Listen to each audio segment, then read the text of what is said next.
Recording nombre de in Dios progress. y de la patria se abre la sesión. Cuenta Milena, por favor. Sí, señor presidente. Hay una comunicación del señor Javier Laurido, que es el presidente de la Federación Deportiva Manuel Baquedano, para comentar respecto del proyecto de ley que se encuentra en tabla en el día de hoy, especialmente sobre una indicación relativa a los requisitos para poder inscribir un arma, cuál es acreditar el origen de los fondos utilizados para adquirir el arma. Él hace algunas apreciaciones y si usted lo dispone, presidente, ya se las enviamos el correo, pero se los podemos reenviar de nuevo. Ok, entonces lo reenviamos. Eso ya fue aprobado por la comisión y él manifiesta reparo porque dice que hay gente en sectores rurales que no tiene cómo acreditar, que tienen trabajos informales y por tanto no tienen cómo acreditar mediante el Servicio de Impuestos Internos recursos para la adquisición de las armas.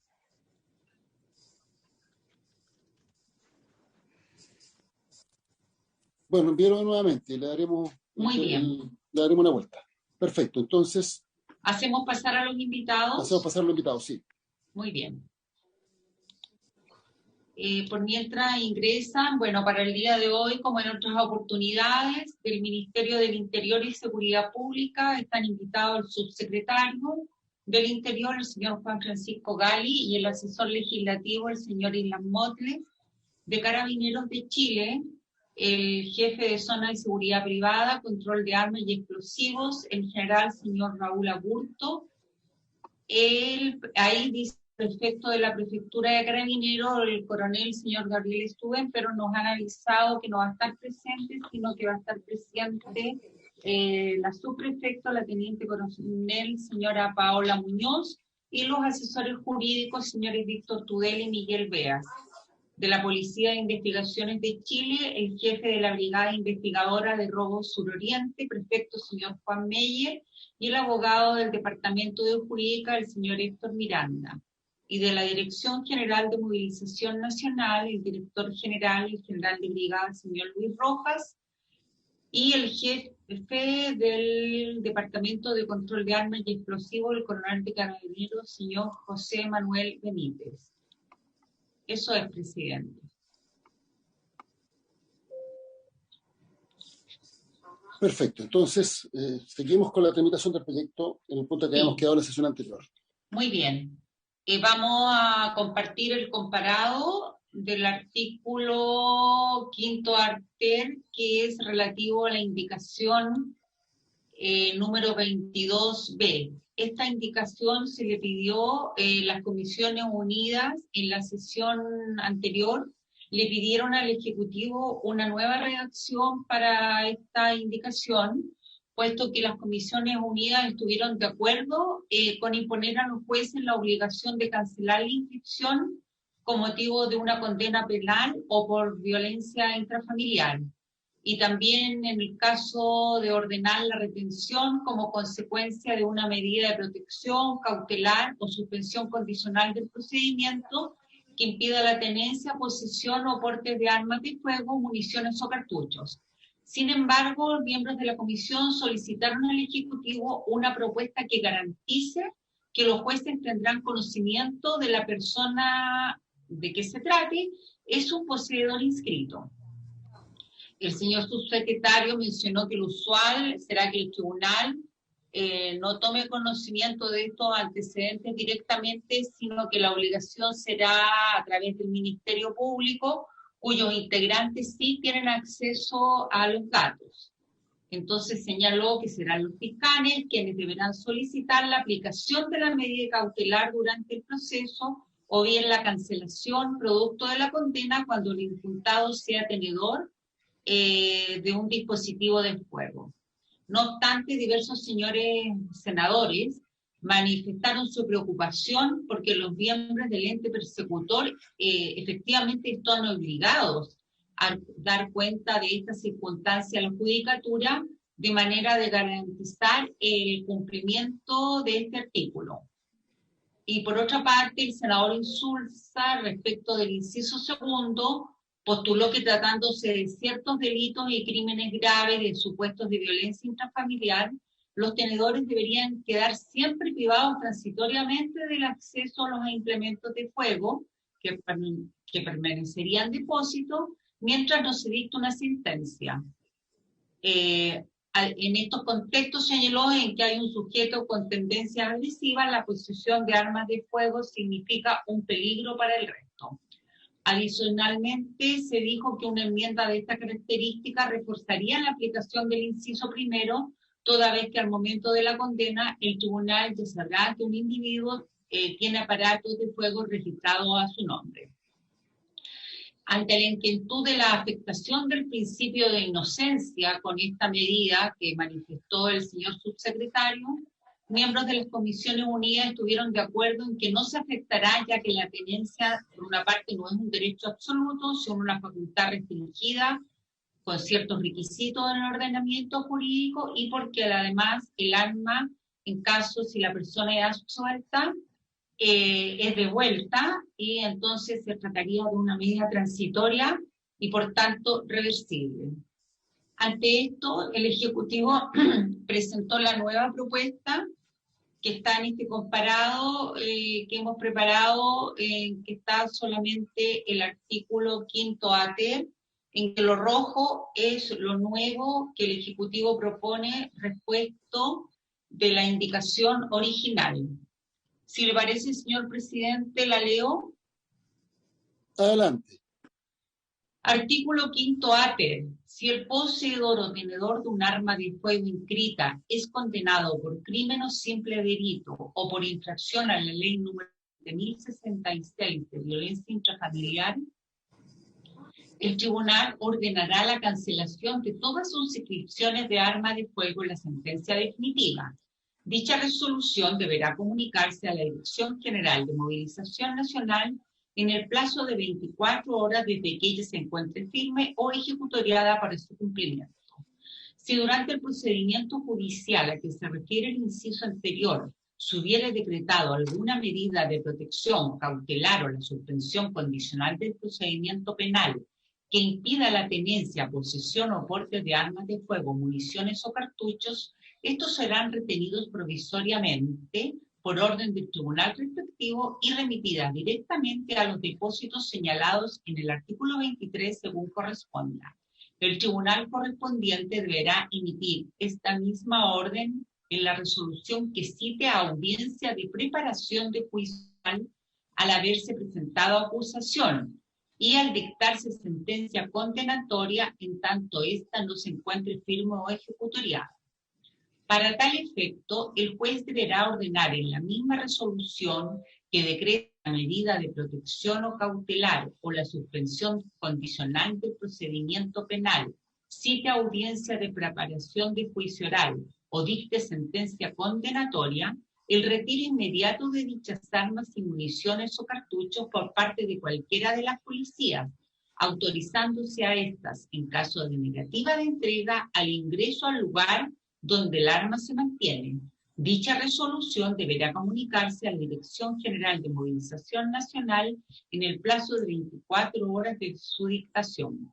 Una vez que cese la medida cautelar o de protección, se decrete el sobreseimiento definitivo de la causa o se dicte sentencia absolutoria y ésta se encuentre firme o ejecutoriada, el poseedor o tenedor del arma de fuego inscrita podrá solicitar su devolución conjuntamente con sus municiones o cartuchos, previo pago de los derechos que correspondan. Dicha resolución deberá comunicarse a la Dirección General de Movilización Nacional en el plazo de 24 horas desde su dictación.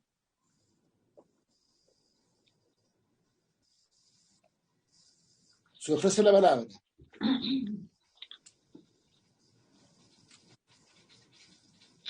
Señor presidente, pido la palabra. Señor Pío, adelante. Muchas gracias, señor presidente. Creo que el Ejecutivo ha podido adecuar bastante bien el que puede ser un procedimiento adecuado para que este proceso ocurra. Sin embargo, todos estos procedimientos, procesos, conllevan a la larga desarrollo de sistemas y recursos, desarrollo de capacidades, y eso obviamente tiene que ser parte de lo que se discuta para poder permitir que esto ocurra de la forma que se tiene previsto. Quiero hacer en ese sentido la advertencia, señor presidente, para que esto pueda ser considerado, especialmente con aquellos recursos que esta misma ley provee. Esta ley, yo quiero recordar, señor presidente, es capaz de autofinanciarse y una parte de ella incluso va a Carabineros. Por lo tanto, la forma en que podamos tener trazabilidad sobre estos recursos para verificar que efectivamente los sistemas transaccionales que se requieren, con interoperabilidad esencial para poder hacer que esta ley se cumpla, más todos los elementos necesarios de apoyo para que estén los espacios, los resguardos y se den las garantías, existan. Y poder conocerlo obviamente antes, en alguna forma que podamos tener la certeza que la legislación que se está acordando, de la forma que está quedando, va a poder ser aplicada adecuadamente.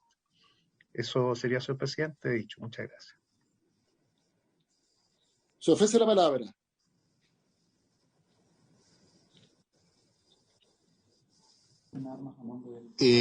Presidente, Sí, señor Moreira. yo quisiera que el Ejecutivo y ustedes que llevan más tiempo en la comisión, yo he estado leyendo este proyecto, tengo algunas dudas en algunas materias, trata que si estamos viendo un proyecto de esta naturaleza tan importante salga bien y no hayan dudas y que no tengamos que modificarlo. Pero mi pregunta es, ¿cómo se entera el Tribunal de Garantía que la persona tiene un arma? Si se está diciendo de que la Fiscalía no tenga acceso a esa información. Esa es mi pregunta.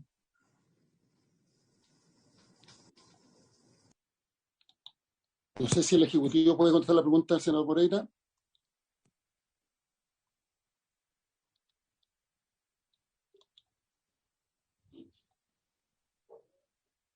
Están rotas las relaciones definitivamente, parece, ¿eh? Está ahí la Motle, señor presidente. No sé si alcanzó a escuchar la pregunta. Sí, presidente, tenía el micrófono silenciado, mis disculpas. Primero que todo, por saludarlo a usted y por su intermedio saludar a los honorables senadores presentes en la comisión, a los invitados y a la señora secretaria que estuve escuchando ahí atentamente el resumen que ha señalado. Para, en segundo término, poder excusar al subsecretario Gali que se encontraba en el funeral de lamentable deceso de la funcionaria de la PDI y señaló que en cuanto pueda incorporarse se va a acompañarnos para poder seguir con la tramitación de este proyecto de ley. Y respondiendo derechamente a la pregunta del senador Moreira por su intermedio, presidente, recordar que este artículo que estamos discutiendo, el artículo 5 ATER, ya se pone en una hipótesis de si hiciéramos una línea de tiempo del proceso penal ya en la parte final o muy avanzada. Por consiguiente, ¿cómo se entera el Tribunal de Garantía o el Tribunal de Juicio Oral, en su caso, de la existencia de que el imputado tenía o no armas? Debemos recordar que existen filtros previos o etapas previas en que se van desarrollando concatenadamente y en todos esos procesos va a existir un filtro en que necesariamente algunas de las personas que intervienen en esto debiesen dar cuenta de tal situación. Cuestión que al llegar a esta situación el tribunal ya debiese tener en conocimiento, sin perjuicio que esta propia ley obliga al tribunal a informar dentro de las 24 horas dictada una resolución. Por consiguiente, dictada la resolución, el tribunal debe dar cumplimiento a esta norma y remitir los antecedentes pertinentes. Pero si me permite hacer brevemente para no explayarme demasiado, pero el proceso penal se puede iniciar obviamente por denuncia, querella, por una situación de flagrancia, y en ese primer término, ya sea Carabineros de Chile o Policías de las Investigaciones, al momento de tomar contacto con el imputado o con algún testigo dentro de las actuaciones autónomas que tienen las policías en conformidad al artículo 83 del Código Procesal Penal, por protocolo verifican si esa persona tiene o no armas inscritas a su nombre. Entonces, en ese primer término, previo a que haya intervenido el Ministerio Público, previo a que haya intervenido tribunales, ya existe un primer filtro de conocimiento de la tenencia o no de una o más armas de fuego inscritas a nombre de ya sea un imputado, pueden ser testigos también, cualquier interviniente del proceso penal. Luego de esto, y esto obviamente lo dejan consignado en los partes policiales, en la información con el Ministerio Público, y luego pasamos al segundo filtro, por llamarlo de cierta forma, que es cuando el Ministerio Público ya toma conocimiento de una investigación y cuando realizan determinadas diligencias o instruyen a las policías mediante una instrucción particular o una orden de investigar la realización de determinadas diligencias, el Ministerio Público también verifica dentro de su antecedente al imputado, revisa si tiene o no condenas previas, revisa si tiene o no arma inscrita a su nombre, y este es el segundo filtro. Entonces el primer filtro era las policías, el segundo filtro es el Ministerio Público en una etapa previa a una formalización, luego el Ministerio Público nuevamente cuando va a solicitar una medida cautelar, lo más probable es que para justificar la necesidad de cautela que requiere la imposición de una medida cautelar, también va a necesitar argumentar al tribunal que esta persona es de mayor peligrosidad por la tenencia de una o más armas. Y luego, ya en el proceso que estamos ahora, esto todo lo que comenté es previo al artículo que estamos revisando. Ahora se pone el legislador en la hipótesis de, bueno, ¿qué pasa cuando estamos próximos a una condena, ya sea mediante una acusación o precisamente una condena respecto a la cual obviamente hay recursos y esta sentencia no se encuentra firme o ejecutoriada en el intertanto? ¿Qué hacemos con este proceso? Y lo que planteamos en este artículo 5º ATER es el procedimiento de una especie de cancelación provisoria, momentánea, hasta que no quede firme y definitivamente claro si a esta persona se le va a cancelar ya por haber sido condenado, o el proceso intermedio de que si es que se dictó una medida cautelar durante el procedimiento. Y en ese entendido, nosotros creemos que la hipótesis que señala el artículo 5º ATER busca regular que de una forma lo más inmediata posible, por eso se señala el plazo de 24 horas que debe remitirse las sentencias a la dirección, se pueda proceder a que la Dirección General de Movilización Nacional tome conocimiento respecto a que se verifican la hipótesis en que se procede a la cancelación del arma, perdón, a la cancelación de la inscripción del arma, para que efecto de que se vaya inmediatamente al domicilio registrado y se solicita a la persona tenor del arma que sea puesta a disposición de la autoridad fiscalizadora para que esta persona no tenga acceso a dicha arma. Nosotros creemos que están reguladas todas las hipótesis. El legislador en este sentido está siendo bien cuidadoso en cómo regular paso a paso qué es lo que debe hacer el tribunal, qué es lo que debe hacer la Dirección General de Movilización Nacional. En ese sentido entendemos que esta norma es completa en el sentido de ver la hipótesis de las cancelaciones mediante resoluciones judiciales, señor presidente. Gracias. Con la explicación del caso, entonces, vamos a proceder a resolver el artículo. No sé si algún senador quiere hacer algún comentario o podemos votar. ¿Puede tomar la votación, por favor, Milena? Muy bien, presidente. Senador Alvarado. El señor presidente pone en votación la propuesta del Ejecutivo para la indicación número 22B. Yo voto a favor porque considero de que la propuesta del Ejecutivo recoge lo que se dio en el debate de la última sesión. Voto a favor. Muy bien. Senador Araya. No se ha incorporado. Senador Guillé.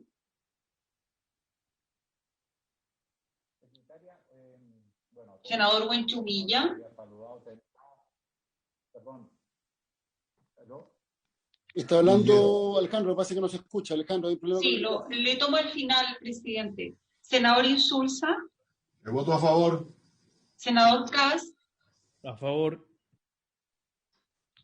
Senador Moreira. Voto a favor, voto a favor, voto a favor. Senador Piu. Voto a favor, señora secretaria. Senador Quintana, no sé si está incorporado. Señor presidente. A favor. Senador Guillé. No sé si ahora se escucha, secretaria. Sí, se escucha, sí. Senador Guillé. Ya, perdón. Sí, yo estoy a favor, estoy a favor. Se le escucha bajito, pero lo escucho sí, igual. Ya, voy a ver, a lo mejor tengo muy bajo el audio del... Aprobada la indicación, 22B por 7 votos a favor, ninguno en contra, ninguna abstención. Ahora vamos a volver al comparado que estábamos analizando, señor presidente. Las Comisiones Unidas estaban analizando la indicación número 23A. Habían aprobado sus letras A, B y C en la sesión anterior y había quedado pendiente la letra D, respecto de la cual se le había pedido al Ejecutivo que hiciera una nueva propuesta, pero el Ejecutivo, por las razones que entiendo va a explicar ahora, ha insistido en el texto original de la indicación, que es el siguiente: intercálase en el inciso cuarto. Pero ahí, o señora secretaria, ahí sí. Intercala el inciso cuarto, que ha pasado a ser tercero, a continuación del punto final, que pasa a ser punto seguido, las siguientes oraciones nuevas. Dice actualmente: las personas autorizadas como coleccionistas quedan facultadas para mantener sus armas declaradas con sus características y estado original, debiendo adoptar las medidas de seguridad que se señalan en el reglamento. Sin perjuicio de lo anterior, el número máximo de armas de colección que podrá poseer una misma persona no podrá ser superior a 20, a menos que ellas se encuentren inutilizadas para el disparo, pudiendo en tal caso poseer un máximo total de 50. La posesión de estas armas no autoriza a la compra de municiones o cartuchos. Sin embargo, en atención a circunstancias calificadas, se tendrá la facultad de solicitar una autorización excepcional para exceder el límite máximo de posesión de armas de colección inutilizadas para el disparo, el que podrá otorgar la Dirección General de Movilización Nacional mediante resolución fundada. Esta autorización deberá ser solicitada anualmente. Eso es, señor presidente. Le ofrece la palabra. Pediría primero si el Ejecutivo pudiera exponerla con los cambios, señor presidente. Entonces le damos la palabra al Ejecutivo. Gracias, presidente. Solo disculparme por el atraso, presidente. Estábamos lamentablemente en la ceremonia fúnebre de la subinspectora Valeria Vivanco, funcionaria de la PDI que falleció en el cumplimiento del deber. La estábamos acompañando a su familia, más bien, en este último momento. Por eso me atrasé, presidente. Le pido las disculpas a usted y a la comisión. En esta materia prefiero que, dado que me vengo sentando, presidente, si es que Ilan puede hacer la explicación y yo me sumo a la siguiente discusión. Gracias, subsecretario. Damos la palabra entonces a su asesor. Gracias, presidente. Efectivamente, este inciso que quedó pendiente de discusión de las sesiones anteriores dice relación con las armas de colección. Y en ese sentido, en primer término, señalar que la propuesta viene a establecer por ley un límite claro respecto a cuál va a ser la cantidad máxima de armas que pueden tener este propósito, puesto que la ley vigente no contempla dicho límite. En segundo término, fue discutido el concepto de armas inutilizadas para el disparo. Y al respecto se señaló, y tanto invitados cuando se discutió en general este proyecto de ley, como algunas observaciones que han hecho llegar la sociedad civil, que se han dado cuenta al inicio de las sesiones de las Comisiones Unidas, señalan sobre el propósito o no, si es necesario o no, legislar sobre armas que queden inutilizadas para el disparo. Sobre este respecto, tenemos que recordar que se encuentra ratificado por Chile y se encuentra vigente el decreto 190, que es relativo a la Convención Internacional contra la Fabricación y el Tráfico Ilícito de Armas de Fuego.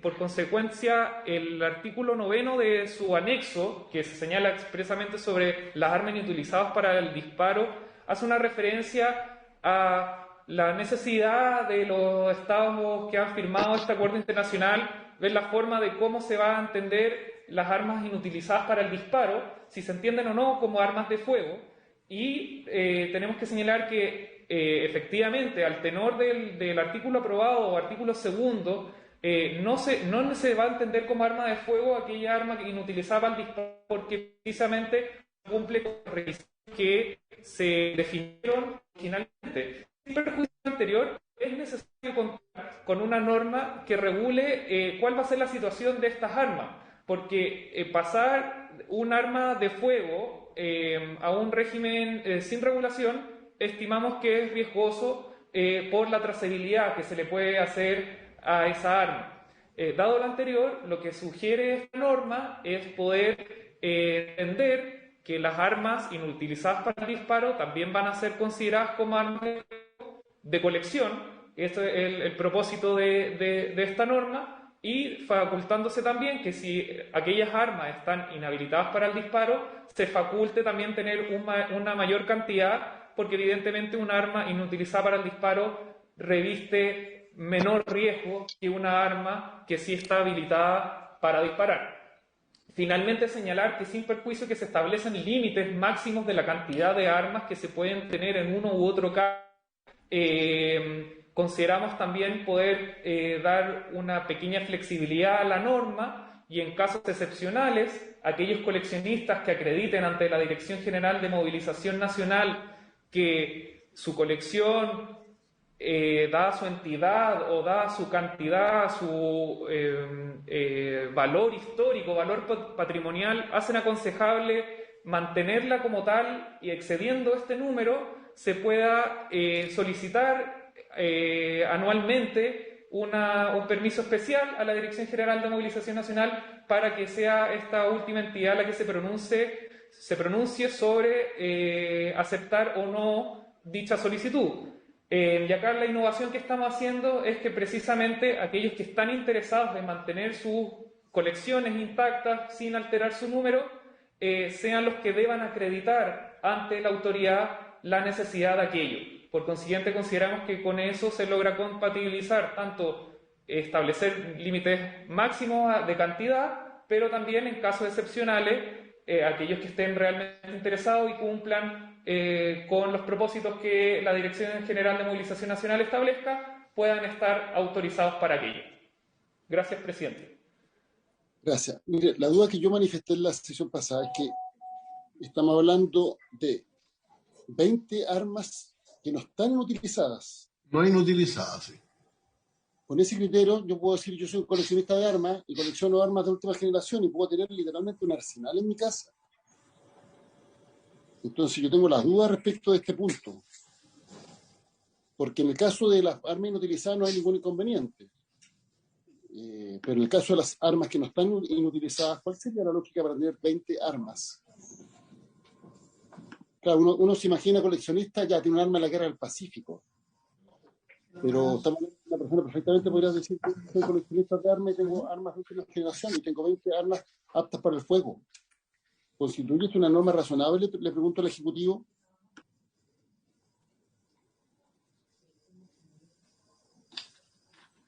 Presidente. Adelante, subsecretario. Sí, el problema es la inutilización, presidente, muchas veces. O sea, hay armas que, por su valor histórico, su inutilización hace que pierdan su valor histórico. Le pongo el ejemplo. Generalmente la inutilización de un arma es la perforación física del cañón.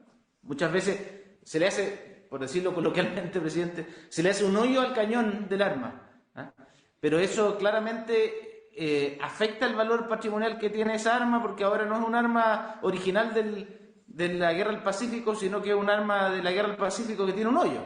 Entonces, obviamente no tiene el mismo valor histórico. Y por lo mismo, presidente, muchas veces se coleccionan armas que, si es que se les mantiene bien cuidadas y bien mantenidas, son aptas para el disparo, pero son de colección. Ahora, la pregunta es, y esta volvemos ¿no es cierto?, a nuestra pregunta original, presidente. ¿Se acuerda que nosotros mismos la sostuvimos en su momento con usted? ¿Hasta dónde nosotros como sociedad queremos aceptar el riesgo de tener un arma apta para el disparo bajo el argumento de mantener cierto valor histórico de aquellas armas que sean de colección?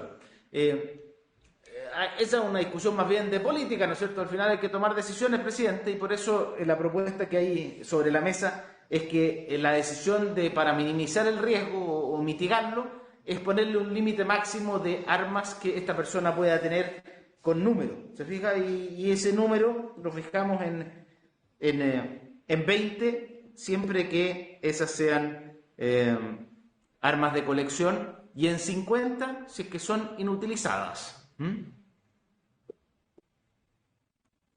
Sí, pero si el problema, subsecretario, no es si tengo armas de la Guerra del Pacífico. El problema es que si yo digo, por ejemplo, voy a coleccionar, no sé, por decir algo, un subfusil, el Uzi, que se produce desde la década del 50 por Israel, y que quiero tener uno de cada producción del año, y tengo 20 Uzi en mi casa de colección, disponibles con esa excusa, disponibles ¿cómo se llama?, para ser disparado. Entonces, al final, se puede terminar a través de esta forma autorizando que las personas tengan verdaderos arsenales en sus casas, con la peligrosidad que eso representa. Entonces, la pregunta es, primero, ¿cómo está regulado eso actualmente? Y en segundo lugar, ¿cuáles son los requisitos para inscribirse como coleccionista? Presidente. Senador Moreira. No, mire, yo entiendo la preocupación suya, pero bueno, tampoco existe hoy día, por eso tenemos esta ley, un verdadero catastro de aquellos que los coleccionistas, cuántas tienen, cuánto puedan tener. Pero lo que sí yo entiendo, que en la actualidad los que son coleccionistas, por lo menos esos son los más fiscalizados. Para ellos hay una fiscalización incluso mayor. Incluso lo voy a decir más. Hay cientos de coleccionistas en el país, quizás estoy exagerando, y gente que tiene incluso más de 100 armas, muchas de ellas de colección. Ahora, el tema está, y en eso usted tiene razón, que hay muchos armamentos de colección muy antigua, hasta de la Guerra Mundial, que tú le encuentras hoy día municiones. Yo entiendo la preocupación, pero nosotros entendemos de que con la fiscalización que se pretende llevar adelante va a ser clave para que no haya ninguna cosa que lamentar en el futuro. ¿Presidente? Sí. Adelante, subsecretario. Dos datos adicionales, presidente. En primer lugar, aquí estamos avanzando en ponerle un límite adicional. La regulación actual le dejaba al reglamento fijar cuáles eran las condiciones en que se iban a poder mantener armas por parte de los coleccionistas.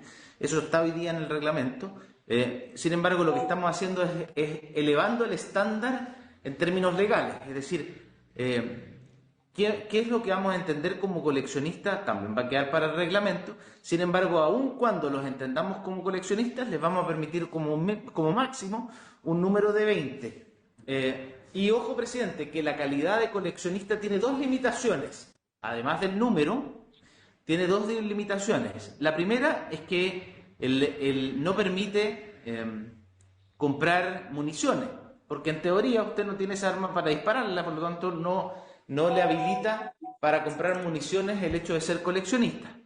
Y en segundo lugar, presidente, usted solo puede tener más de 20 armas de colección si es que las inutiliza. Y ese número no es de azar, presidente. Hoy día lo que hicimos fue tomar una medida más bien basada en la realidad, ¿no es cierto? Hoy día tenemos coleccionistas que tienen entre menos de 20 armas, pero tenemos coleccionistas que tienen más de 20 armas, y lo que hicimos fue ver cuántos eran esos coleccionistas que tenían más de 20 armas hoy. Y si usted se fija, presidente, entre 21 y 30 armas son 42 personas, y entre 31 y 200 armas son 74 personas. Es decir, es un número bastante acotado de personas las que tienen un número mayor a 20 armas de colección. Y naturalmente va a tener que ser el reglamento y la Dirección General de Movilización Nacional la que tenga que distinguir en el caso a caso, porque yo podría ser también, tal como usted lo decía, presidente, no coleccionista de UCI de los años 45, sino que podría ser coleccionista de Glock de último modelo, ¿no es cierto? Y tener 20 Glock de colección, y eso claramente sería bastante más sospechoso, dado que la Glock es una de las armas que más se utiliza hoy día en la comisión de delito. Entonces, ese es más bien una situación más bien caso a caso que va a tener que tomar en consideración el fiscalizador.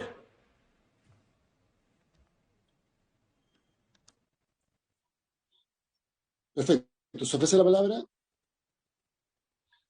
Dado que la norma lo que dice es establece... Pido la palabra, presidente. Sí, senador Insulza, adelante.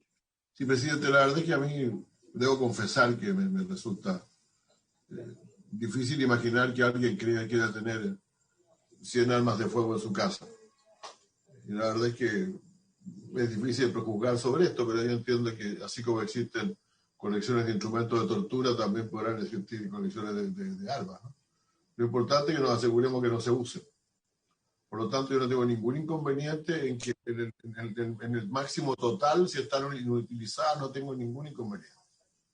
Pero me parece que 20, más de 20, hasta 20 de armas que se pueden usar normalmente, no sería un exceso.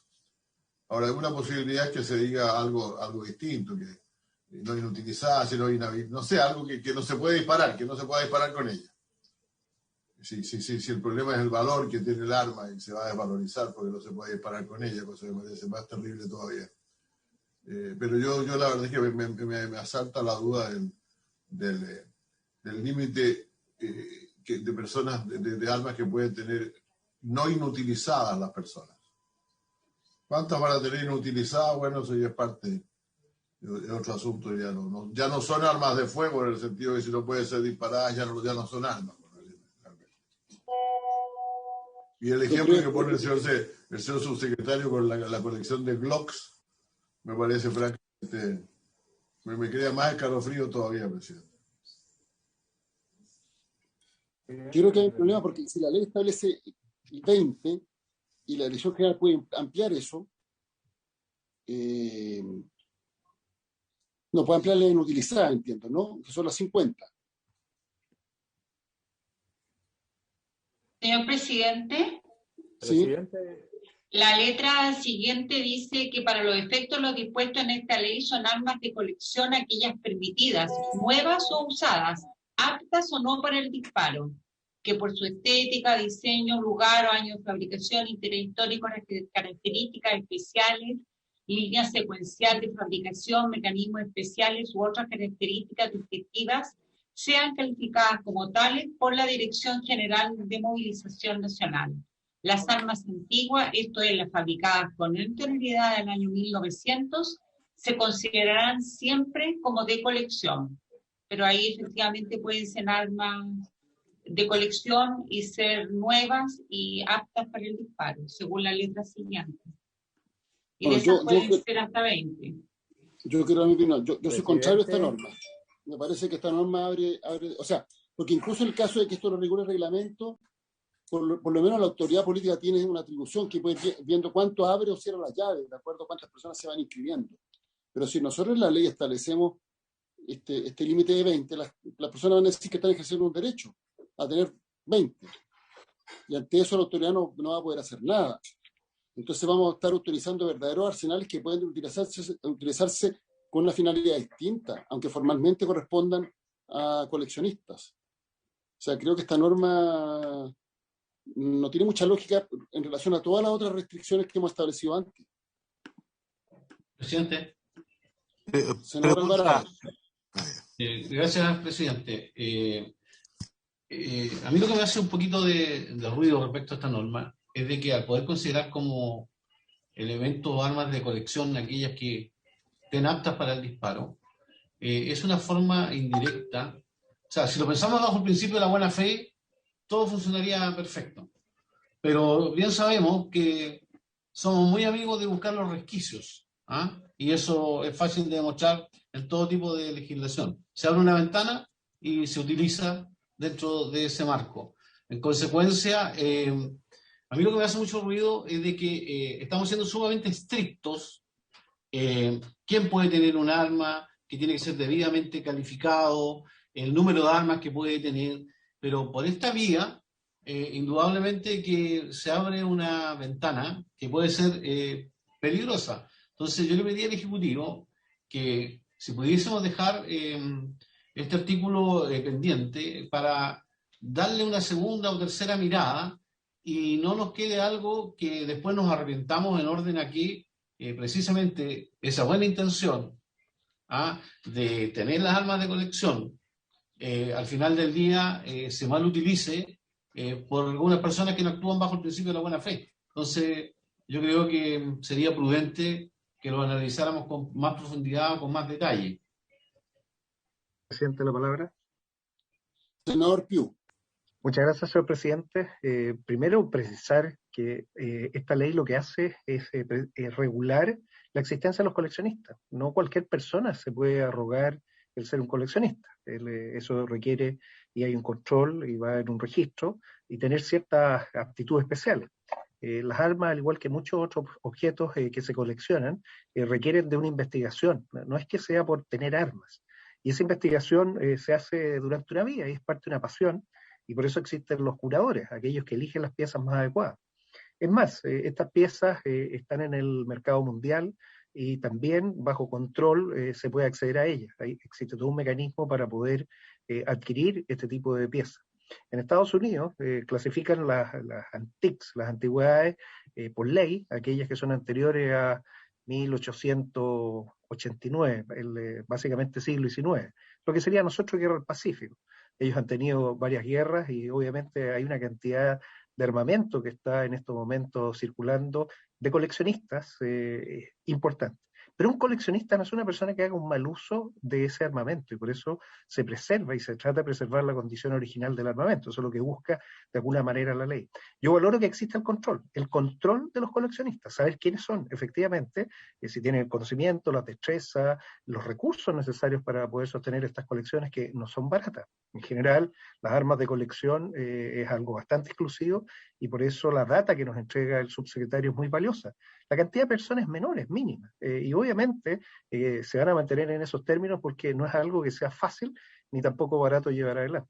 Tienen que cumplir con ciertos resguardos, especialmente aquellas armas que podrían estar en uso, y eso va a significar que esos lugares van a tener que ser también revistados para tener condiciones especiales para poder tenerlas. Pero estas colecciones normalmente son colecciones privadas, no están abiertas. Y aquellas que están abiertas, qué bueno, que puedan ser desplegadas, y también fomentar si esto llega a futuro a crecer bastante más, poder especializarse. Hay algunos museos del país que tienen espacios dedicados precisamente a estas áreas temáticas.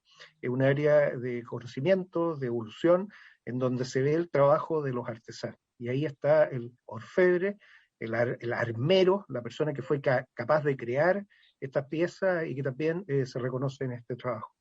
Sin embargo, señor presidente, no quería terminar mis palabras referidas al tema que se nos está convocando, para hacer también un reconocimiento a la Policía de Investigación. Ellos están presentes hoy, uno de los miembros de sus filas, una subinspectora, una joven que estaba iniciando su carrera, fue asesinada.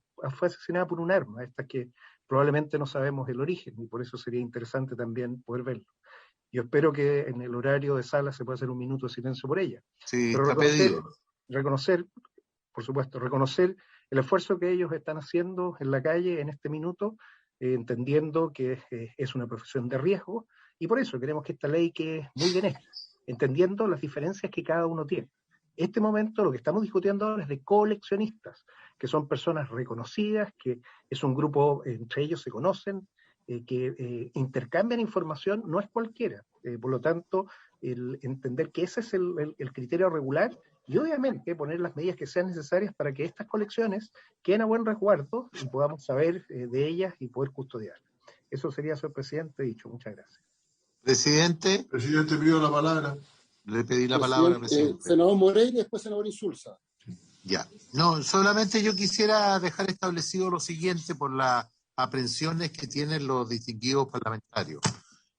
Pero primero quiero decir algo. Mire, a mí no me gustan mucho las armas. O sea, no es que no me gusten. No tengo interés por las armas. No me compraría una arma bajo el concepto, por ejemplo, de defenderme, porque para eso tengo mis puños. Para que eso tengo mis puños. De verdad que yo no soy amigo de las armas, ni no defiendo ningún interés. Pero me parece que la gente que se dedica a esto, a colección, eso forma parte del patrimonio histórico. Y más allá que se quiera regularizar esto, por lo menos respetémosles la propiedad y el patrimonio a aquellas personas, porque se ha hablado que hay como 74 personas que tienen entre 20 y 200 armas. A esas personas no se les puede, me parece que no corresponde que esas 74 personas nosotros le prohibamos hoy día y que digamos que tienen que tener menos. No, la ley tiende, si es que verdaderamente ustedes estiman de que la ley de ahora en adelante se limita más todavía la cantidad de estas armas, pero aquellas 74 personas tenemos que garantizarle ese derecho que han tenido siempre. Ese es mi punto. Más allá de que se pretenda restringir en el futuro, pero por lo menos son solamente 74 personas, nada más, que pueden ser muy bien fiscalizadas y que han sido fiscalizadas.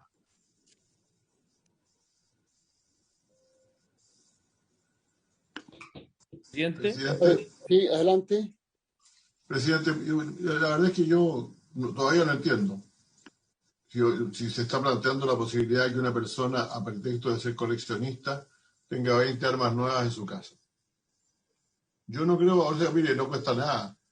Un gran tráfico de armas que se descubrió hace poco, no sé, hace algunos años de México a Estados Unidos. Era un señor que estando limitada la venta de armas automáticas, era un señor que contrataba abuelitas que compraban un arma cada 3 semanas.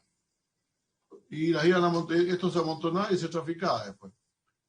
Cualquier narco puede comprarse 20 pistolas, por favor, y las compra en el mercado negro. Y de alguna manera las podrá inscribir, incluso si tiene suficientes familiares como para inscribirlas. Familiares que, por cierto, estarán completamente impolutos. A mí no me disgusta lo que plantea, lo que nos narraba el senador Piu respecto a algunas normas que dicen que se refieren a las armas con una cierta antigüedad, por lo menos con una cierta antigüedad, no de las que circulan hoy día por las calles, porque esas que circulan hoy día por las calles son para usarlas. Y para eso está el sistema que estamos aprobando acá de cómo se compran y cómo se venden esas armas. Entonces yo mantengo también la idea de que mire, el coleccionar instrumentos para matar gente no me gusta a mí de ningún tipo, ¿no? Tenían que estar en los museos esas armas. Pero si alguien las quiere coleccionar, por lo menos que no sean utilizables, o que sean difícilmente utilizables. Por lo tanto, ahí no me importa cuántas quiera tener, si cada uno gasta su plata como quiere. Pero lo que me parece grave es que le estemos dando la posibilidad de tener a una persona de tener armas nuevas, hasta un número de 20, a pretexto de ser un coleccionista inscrito. Presidente. Senador Casi, después le damos la palabra al general Rojas, que está levantando la mano. Senador Casi. No, muy breve. Yo creo que, como bien decía el senador Sursa, acá el problema que tenemos de verdad es el caso del tráfico, el caso de aquellos que claramente no lo hacen, si el que quiere ocupar las armas en forma normalmente en forma incorrecta, normalmente lo hace en forma completamente clandestina. Entonces, de hecho, y creo que ahí lo que planteaba el senador Pío, que es muy relevante, de pensar de que aquí alguien lo va a buscar tener muchas armas para tratar de efectivamente hacer algo negativo, cuando lo hace por la ley tiene que pedir permiso, tiene que documentarla. Pero el problema no va a estar acá. Me gusta la idea que tal vez se permita, sobre todo los coleccionistas, que creo que es una cosa positiva, pero simplemente quería dejar de manifiesto que creo que el problema lo vamos a tener en otra parte, más que en alguien que efectivamente lo quiere hacer por la ley, quiere documentarla, quiere transparentarla, que además cualquier uso indebido van a saber dónde está, va a saber cuántas tiene. En general el problema viene por otra parte. Y sin lugar a dudas que creo que tal vez se puede buscar una buena reacción, pero creo que el espíritu que estamos conversando es justamente ese de hacer más transparente, de tener más información de aquellos que efectivamente puedan tener armas de colección o de otro tipo. General Rojas, usted había pedido la palabra. Gracias, senador Castro. Muy buenos días, señor presidente, y por su intermedio saludo a todos los presentes en esta comisión. Ciertos antecedentes que quisiera entregar y en apoyo de lo que ha indicado su secretario de Interior, particularmente en este momento en Chile hay 1.210 coleccionistas, todos, excepto 3, con menos de 100 armas, y la mayoría son de carácter histórico, particularmente con antecedentes de la Segunda Guerra Mundial y de la Guerra del Pacífico. El segundo antecedente es que por esas armas no se puede comprar munición y por lo tanto de ser usada eso pasa a ser de carácter ilegal en la actualidad, lo cual también se refuerza en este articulado. Y nosotros tenemos claramente identificado quiénes son estos coleccionistas, se les controla en forma permanente y como exigencia por la cantidad de armas que van teniendo según la colección, tienen que cumplir con toda una regulación en cuanto a su almacenamiento, siendo bastante caro, muy estricto y de permanente control, justamente por la condición que tienen, particularmente por las cantidades que se ha mencionado. En cuanto a lo que implicó y también indicó el subsecretario del Interior, cualquier daño que se le haga a un arma de colección en forma inmediata pierde su condición. Por lo tanto, deja de tener esa importancia que se compró en algún minuto. Eso en cuanto a lo que podemos decir nosotros. Muchas gracias, señor presidente. Se ofrece la palabra. Yo no sé si es posible. Presidente. Sí, perdón. ¿Quién está viendo la palabra? Subsecretario. Subsecretario, adelante, nos veo a todos. Adelante. Sí, no, muy simple, presidente. Hoy día tenemos 3 estadios posibles, presidente, ¿cierto? Tenemos que prohibimos por el temor que nos planteaba el senador Insulza por su intermedio, presidente, podemos prohibir la colección porque para que nadie pueda tener muchas armas juntas, ¿cierto? Y en el peor de los casos estamos muy cerca en la legislación actual. La legislación actual no le da ningún marco a la Dirección General de Movilización Nacional para reglamentar qué es lo que debe entender por coleccionista y cuál es el número máximo de armas que puede tener un coleccionista. Aún así, aun cuando el actual marco jurídico no le pone muchos límites a la Dirección General de Movilización Nacional, tal como lo decía el general Rojas, presidente, hoy día la Dirección General de Movilización Nacional establece límites, les pone condiciones exigentes a los coleccionistas y además los fiscaliza permanentemente. ¿Ah? Pero nosotros estamos yendo a un estadio intermedio. No estamos prohibiendo las armas de colección, pero le estamos agregando 2 restricciones adicionales al regulador administrativo, digámoslo así, a la Dirección General de Movilización Nacional, porque le estamos diciendo 2 cosas. Uno, estos son los criterios, y lo leyó la Milena, presidente, justo antes, que están en la letra siguiente, ¿no es cierto? Estos son los criterios en virtud de los cuales usted va a tener que definir qué es lo que va a entender como armas de colección. Y es importante, presidente, que cuando hablamos de armas nuevas, no necesariamente son armas nuevas últimos modelos. Nos referimos a armas sin uso. Es decir, puede ser la primera arma fabricada en 1945 que nunca se utilizó, pero que quizás incluso por su calidad de nueva y no usada, tiene mayor valor histórico aún. Pero, presidente, no es que las armas nuevas sean armas último modelo Glock del año 2021. Por lo tanto, le estamos fijando un marco a la DGMN en cuanto a qué es lo que debe entender por armas de colección. Eso ya es nuevo respecto de la situación actual, porque hoy día la DGMN no tiene límite. Puede considerar de colección lo que a su buen entender quiera. El segundo límite es que aun cuando entienda de colección aquellas armas, le vamos a poner un límite máximo. Y eso siguiendo la lógica que nos planteaba el senador Insulza. Es decir, nosotros entendemos que aunque usted la tenga de colección, existe un riesgo inherente a tener armas de colección. Y por lo tanto, nosotros el riesgo que consideramos aceptable es el número máximo de 20 armas de colección si es que están aptas para el disparo y un número máximo de 50 armas de colección si es que están inutilizadas. Ese es el criterio que le estamos fijando, presidente, que es muchísimo más exigente que otro tipo de elementos dañosos, digámoslo así, porque usted no tiene este límite, por ejemplo, para las armas blancas. Usted puede tener un coleccionista de espadas, un coleccionista de cuchillos, un coleccionista de cortaplumas, a quien no tiene ningún límite. Pero nosotros entendemos que las armas de fuego son armas más riesgosas, digámoslo así, que las armas blancas, ¿no es cierto? Y por eso le estamos diciendo, mire, ¿sabe qué? Si usted va a coleccionar armas de fuego, estas son, en la DGMN le fijamos un marco dentro del cual tiene que moverse para definir qué entiende como armas de colección. Y en segundo lugar, le establecemos un número rígido de armas que se pueden tener en virtud de esa actividad lícita, por lo demás, que es coleccionar armas. Presidente, yo creo que esto es un avance respecto de la situación actual.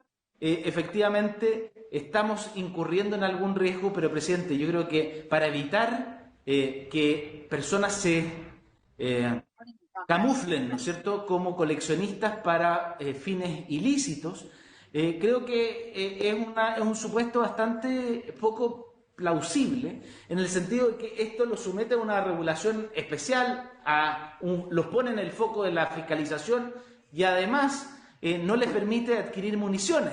Y por lo tanto, si es que el fin es utilizar esas armas, el declararse como coleccionista sería una pésima estrategia delictiva, digámoslo así. Y por lo mismo, presidente, creo que en la regulación en cuanto a los coleccionistas ya estamos subiendo el estándar bastante respecto a la situación actual, salvo que lo que queramos definir es que nadie, salvo el Estado, pueda coleccionar armas de fuego por el riesgo inherente que tiene el hecho de coleccionar y mantener armas de fuego, aunque sea para fines de colección en un domicilio privado. Yo creo que esa es la definición de política al respecto. Gracias, presidente. Presidente. Senador Moreira. Sí, yo quiero que me conteste, digamos, la comisión, usted como presidente o la secretaría, pero principalmente el subsecretario. ¿Qué pasa con aquellas personas que son fiscalizadas permanentemente por la autoridad, de acuerdo a la legislación actual, y que tienen más de 50 armas? ¿Qué pasa con esas? O sea, a esas personas que tienen un patrimonio cultural, que tienen armas desde hace muchas décadas, ¿en qué situación quedan? Me pido una contraseña para que lo que pasa es que en el caso del senador Moreno, en el caso de las... Yo entiendo que usted está preocupado de los coleccionistas que tienen, qué sé yo, 100, 200 armas hoy día. No, si no... De acuerdo a esta disposición, o sea, más de 50, de acuerdo a esta disposición, sí. Si tienen más de 50 inutilizadas, la Dirección General de Movilización puede extender el número, el límite máximo de posesión de armas. Y si no están utilizadas... El tema es con las que no están inutilizadas. Ahora, a mí me parece un exceso tener más de 20, o sea, ya me parece que 20 armas aptas para el disparo es mucho, creo que más de 20 ya sería un exceso. Pero yo subsecretario, planteó lo siguiente, mire, a ver, para ver si nos podemos poner de acuerdo en el objetivo y después ver la mejor regulación. Porque el senador Piu también hace un punto, él dice, yo entiendo que además el senador Piu debe conocer a coleccionistas de armas, yo no conozco ningún coleccionista de armas, pero él debe conocer a coleccionistas de armas que es gente noble, responsable, que no representa un peligro para la sociedad, etcétera, etcétera. Entonces, yo no tengo una objeción con que haya coleccionistas de armas. A mí lo que me preocupa es que si esto se judicializa el día de mañana, la autoridad no tenga herramientas para prohibir que una persona que no es apta para tener colección de armas las tenga. Que pueda decir, mire, sabe que además yo tengo aquí el límite de 20. Pero autorizado como ser coleccionista de armas y puedo tener 20 para el disparo. Y ahí yo creo que la autoridad debe tener una atribución. Porque finalmente, si la autoridad es la que tiene una atribución, aunque parezca más discrecional y menos en la lógica de derecho, y yo insisto que el tener armas no debe ser un derecho, yo insistí que esto era un privilegio para aquellos que cumplieran con requisitos muy exigentes, que es mi postura doctrinaria en la materia. Entonces yo digo que la autoridad cuente con herramientas para evitar que esto sea mal utilizado. La propia Dirección General de Movilización Nacional. Porque finalmente, si esto es mal utilizado, va a haber un funcionario público que va a tener que responder. Que es obviamente quien haya otorgado su autorización en la Dirección General de Movilización Nacional. Y que tendrá que evaluar caso a caso. Pero que no se instale que aquí un coleccionista puede tener 20 armas disponibles para el fuego y que puedan ser utilizadas para una finalidad distinta. No estoy pensando que se utilicen para crimen, pero, a ver, vamos a casos concretos. El cabro Carrera que tenía una casa ahí en Pedro Valdivia y que está preocupado del ataque de otro narcotraficante y puede tener 20 armas de alto poder inscritas como armas de colección. Y ahí tiene un verdadero arsenal en su casa. Y ante emergencia la puede utilizar. ¿Eso es lo que queremos? ¿Que se vuelva la ley a través de ese mecanismo? Entonces, como las hipótesis son muchas, y como la buena fe es la regla general, pero no es la regla absoluta, yo digo, ¿cómo tener una herramienta para que la propia Dirección General de Movilización pueda abrir o cerrar esta llave, hacerla más o menos restrictiva de acuerdo al caso a caso? Y insisto, ahí habrá un funcionario del ejército, funcionario público, que tendrá que responder por la decisión que se tomó y que además tendrá que aplicar con el criterio. Y si ese funcionario el día de mañana es descriteriado, bueno, sus superiores lo sancionarán como corresponde, en fin, pero hay un resguardo. Y no en la lógica actual de que cualquiera que esté de coleccionista puede tener 20 armas aptas para el fuego y puede tener un verdadero arsenal en su casa. Ese es mi punto. Entonces, por eso yo decía, ¿cómo perfeccionar la norma? ¿Cómo hacerla de una manera tal de tomar resguardos de que al final no terminemos con armas inscritas para colección y que en verdad tienen una finalidad completamente distinta? Subsecretario, usted tiene la palabra. Sí, presidente. A ver, respecto a la pregunta del senador Moreira, las personas que hoy día tienen más de 20 armas, se le aplica el artículo transitorio, ¿no es cierto?, que van a tener que, el séptimo transitorio, van a tener que reparar esa situación y ponerse al día, digamos, ya sea obtener esta autorización especial de la DGMN o reducir su colección al número máximo que está establecido en la ley. Respecto a su pregunta, presidente, yo considero que esa pregunta está cubierta. Hoy día, en primer lugar, tenemos dos situaciones, ¿no es cierto? El coleccionista de armas que utiliza esas armas para fines distintos comete un delito. Y por lo tanto, en la eventualidad de que un coleccionista de armas sea porte el arma, o la use, o incluso la utilice para cometer delitos, en todos esos casos o es un agravante respecto al delito que cometió o es un delito en sí mismo, porque el coleccionista no puede portar y no puede usar un arma, porque las tiene para la colección y no las tiene para usarlas. Ahora, en una situación, además, esa persona, antes de poder inscribir esas armas como coleccionista, va a tener que acreditar su condición de coleccionista. Es decir, no basta con el simple hecho de llegar con 20 armas a la DGMN y declararse coleccionista. Y por eso mismo es tan relevante la letra E que nos mostró la Secretaría antes, presidente, que es, no todas las armas son aptas para la colección. Va a ser la Dirección General de Movilización Nacional la que va a decir, mire, ¿sabe qué? Determinadas armas son aptas para ser consideradas armas de colección. Y solo respecto de aquellas armas, usted va a poder tener un número máximo de 20. Por lo tanto, los controles son dobles, presidente. Yo creo que aquí el coleccionista va a tener harto problema, digamos. Le estamos poniendo harto problema a una persona cualquiera para que se declare coleccionista. Pero eso implica que si es que hay vocación y voluntad de aquella persona y es muy fanático de la colección de las armas, bueno, tendrá que pasar por todas estas restricciones que le estamos poniendo, porque tendrá que asumir que el objeto de su colección es especialmente riesgoso para la sociedad y por lo tanto le estamos imponiendo una serie de restricciones y condiciones para que pueda desarrollar esa vocación o voluntad de colección de armas de fuego. Pero yo creo que, presidente, todos los casos en que usted se puso, en los supuestos en que una persona mal utilice el arma o se autodeclare coleccionista para fines distintos de la colección, están cubiertos desde el control administrativo que va a desarrollar la DGMN hasta eventualmente la persecución penal que tendríamos que hacer respecto a esa persona cuando porte, utilice o incluso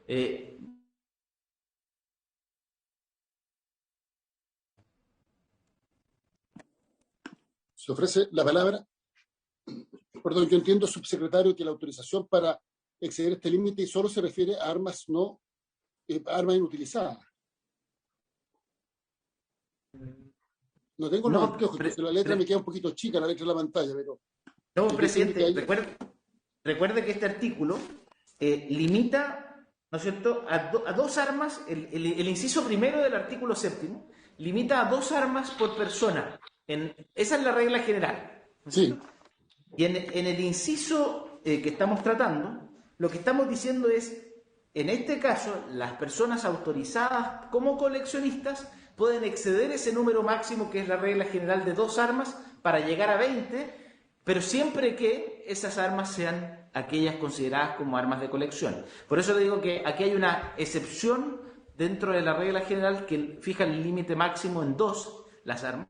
Ampliamos ese límite máximo a 20 para los coleccionistas, pero con la característica que son armas que no pueden adquirirse municiones y son de aquellas que la DGMN ha aceptado como armas de colección, y eventualmente podría superar el número de 20 para llegar a 50, siempre y cuando esas armas se encuentren inutilizadas, es decir, que no estén aptas para el disparo, y tal como explicó al principio Ilan, presidente, esas armas, en realidad, siendo estrictos con nuestra definición del artículo 2º, esas armas no son consideradas armas de fuego, pero tenemos que considerarlas para el efecto porque son armas de fuego inutilizadas y por lo tanto en nuestra definición aquellas armas inutilizadas no son propiamente tal armas de fuego. Pero tenemos que considerarlas para efecto de la contabilidad de aquella persona que se declara coleccionista. Sí, pero lo que yo digo es que para exceder las 50, para la autorización para acceder a las 50 solo se refiere a las inutilizadas, de acuerdo a la redacción. Las inutilizadas, por cierto, sí, está claro. O sea, las 20 de las aptas para el disparo solo pueden ser 20, de acuerdo a lo que dice la norma.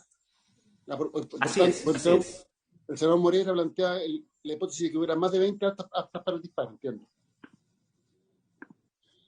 Bueno, veo que el Ejecutivo existe la norma. Entonces Presidente, me permite, yo quisiera leer, hay un artículo nuevo que no se alcanza a ver en la pantalla ahora y que parece definir las armas de colección.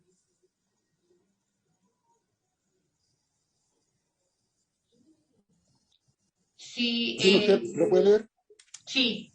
Para efecto de lo dispuesto en esta ley, son armas de colección aquellas permitidas, nuevas o usadas, aptas o no para el disparo, que por su estética, diseño, lugar y año de fabricación, interés histórico, características especiales, línea secuencial de fabricación, mecanismos especiales u otras características distintivas, sean calificadas como tales por la Dirección General de Movilización Nacional. Las armas antiguas, esto es, fabricadas con anterioridad al año 1900, se considerarán siempre como de colección. Gracias, presidente.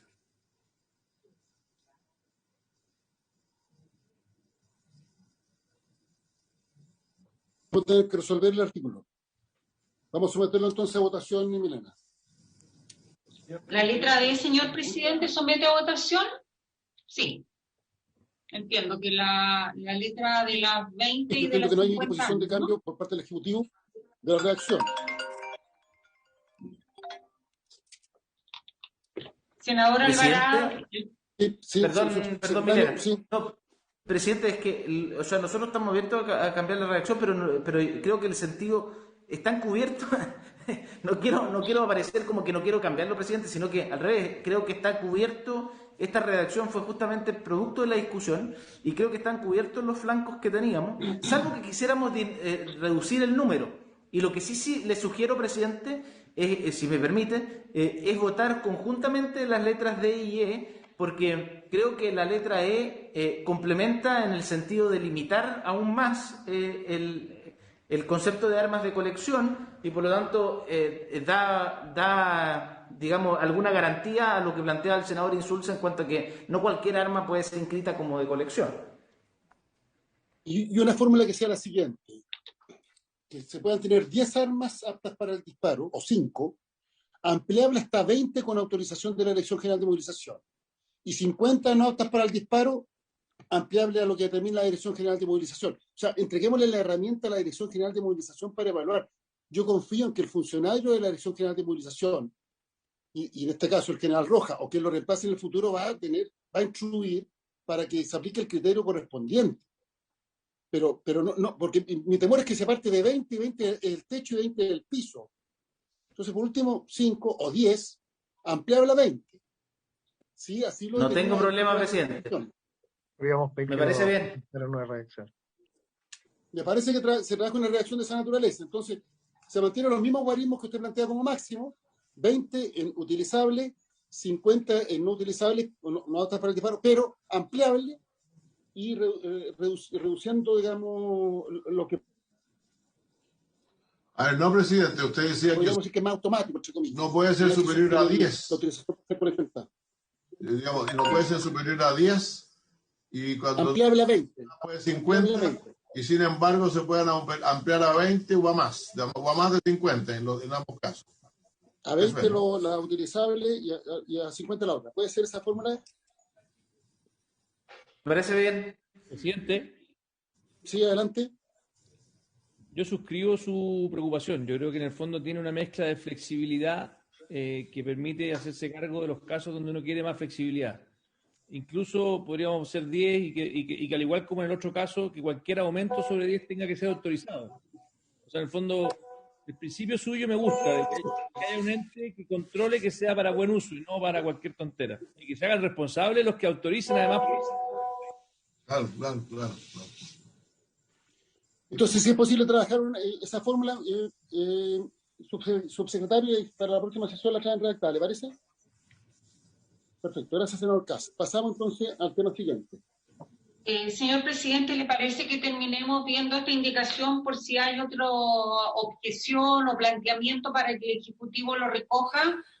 Ahora habla de los cazadores. Después de la letra D y E, que son las que estábamos analizando, viene la letra F, que sustituye el inciso quinto por los siguientes.